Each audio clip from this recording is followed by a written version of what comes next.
안녕하십니까. 건강정보 서정모입니다. 대부분의 어르신들이 잇몸뼈가 많이 없기 때문에 임플란트 수술을 할 때 뼈 이식을 해야 하는 경우가 많이 있는데요. 이 뼈 이식 없이 임플란트만 하면 안 되는지 묻는 분들이 많다고 합니다. 오늘 건강정보에서는 임플란트와 함께 병행하는 치조골 이식술에 대해서 알아보겠습니다. 치조골 이식 수술이란 무엇이고 임플란트 수술을 할 때 잇몸뼈 이식이 왜 중요한지 치과 전문의 최영수 선생님과 이야기 나눠보겠습니다. 안녕하십니까? 네, 안녕하세요. 네, 선생님. 임플란트를 하기 전에 이 치조골 이식 수술을 하는 경우가 많이 있는데요. 정확히 네네. 어떤 수술입니까? 예, 임플란트를 한다는 말은 이제 치아를 발치를 했다는 건데 네. 대부분의 경우에 있어서 이를 뺐을 때는 그 부위에 잇몸뼈가 흡수가 돼가지고 녹아 있는 경우가 많습니다. 치조골 이식이라는 거는 이 치조골이라는 거는 치아의 주변을 감싸고 있는 뼈를 말하는 건데 네. 이 뼈가 흡수가 돼 있기 때문에 그 부위를 보강을 해주는 게 치조골 이식 수술이라고 보시면 되겠습니다. 아, 뼈가 있어야지 새로운 치아를 심을 수가 있기 때문에 그걸 만드는 작업이다. 이런 말씀이시네요. 네, 맞습니다. 자, 그러면 임플란트 환자 모두가 이 치조골 이식 수술을 필수적으로 해야 되는 건 아니죠? 예, 그건 아닙니다. 간혹 이제 그 치아가 다쳐서 깨져서 그 이를 뺀다던가 이런 식의 경우에는 잇몸뼈의 흡수가 거의 없기 때문에 네. 이런 경우에는 이제 치조골 이식술이 필요하지 않은데 다만 임플란트를 이용하는 대부분의 환자분들이 잇몸뼈가 흡수된 경우가 더 많습니다. 그래서 치조골 이식 수술을 요하는 경우가 더 많은 거다 이렇게 이해하시면 되겠습니다. 자, 이렇게 뼈 이식을 한다. 정확히 네네. 무슨 뼈입니까? 치조골 이식술에 사용할 수 있는 뼈는 이제 4가지 타입이 있는데요. 네. 첫 번째가 자가골, 자기 뼈를 넣는 거고, 네. 그다음에 동종골, 이종골, 합성골 이렇게 나눠져 있습니다. 동종골이라는 거는 사람의 뼈를 이용한다. 그러니까 사체의 뼈를 채취를 해가지고 네. 엄격한 방사선 처리 등을 통해서 그런 감염의 위험성을 없애고 나서 사용하는 뼈가 있고요. 예. 그다음에 이종골, 이게 이제 현재는 가장 많이 쓰이고 있는 건데. 네. 이종골이란 건 다른 동물의 뼈를 이용하는 거죠. 예전에는 과거로부터는 소뼈가 가장 많이 이용되어 왔는데 예. 최근에는 돼지뼈도 많이 이용하고 있는 추세고요. 예.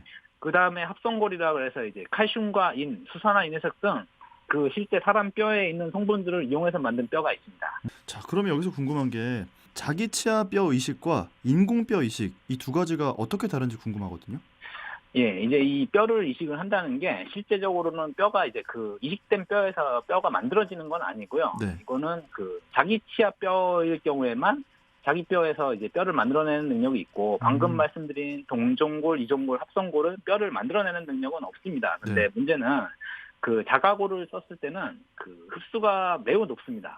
그래서 만약에 이식하는 부위에 자기 뼈만 넣고 다른 뼈를 섞지 않았을 경우에는 네. 거의 대부분이 흡수가 되기 때문에 이식하지 않는 것과 별다른 차이가 없을 정도의 결과가 나오고요. 예. 그래서 현존하는 의학 수준에서는 가장 좋은 방법은 자가골과 나머지 3가지 뼈 중에 하나를 섞어서 쓰는 게 제일 낫다라고 되어 있는데 이제 이렇게까지 하는 거는 네. 고래 흡수가 아주 심할 때 이런 방법을 시도해 볼 수가 있고요. 네.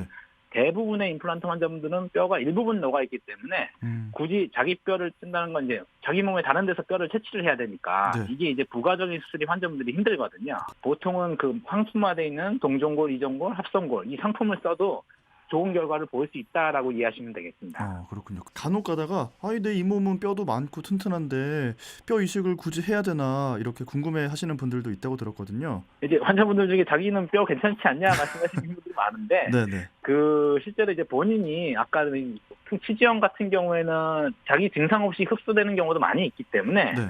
막상 본인은 증상은 별로 없고 뼈가 괜찮다라고 느끼셨어도 실제로 엑스레이를 통해서 확인을 해보면은 뼈가 흡수된 경우가 많이 있습니다.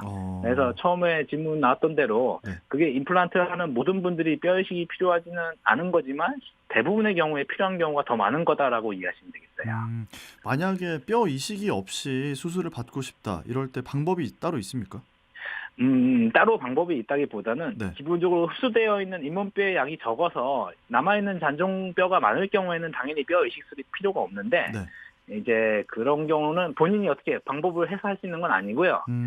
전체 치료 기간을 꼭 단축시키는 필요성이 없으신 분들이라면 이를 빼시고 좀 기다렸다 싶으면은 치조골 이식술 없이 임플란트를 하는 수도 있습니다. 자, 그런데 치과에서 임플란트가 안 됩니다. 이렇게 이야기를 듣는 경우가 있거든요. 네네. 뼈 이식을 해도 안 된다. 이건 무슨 말입니까? 이제 뼈를 이식을 해서 뼈를 만들어내는 거는 그 기본적으로 임플란트가 씹는 기능, 저작 기능을 받아주는 힘을 뼈가 잡아줘야 된다는 얘기인데 네. 그게 이제 이식하는 뼈로는 그 힘을 다 잡아줄 수가 없습니다.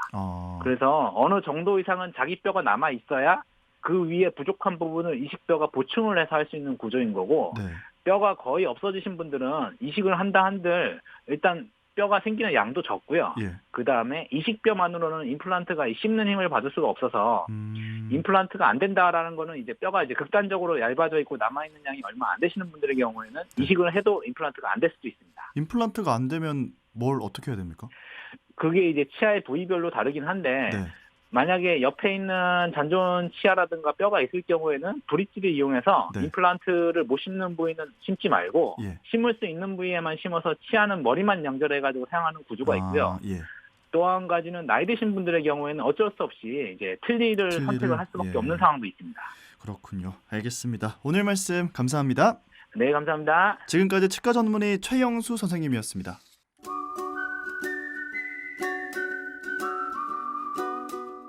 건강정보 서정모입니다. 오늘은 치조골 이식술에 대해서 알아봤습니다. 함께해 주신 여러분 고맙습니다.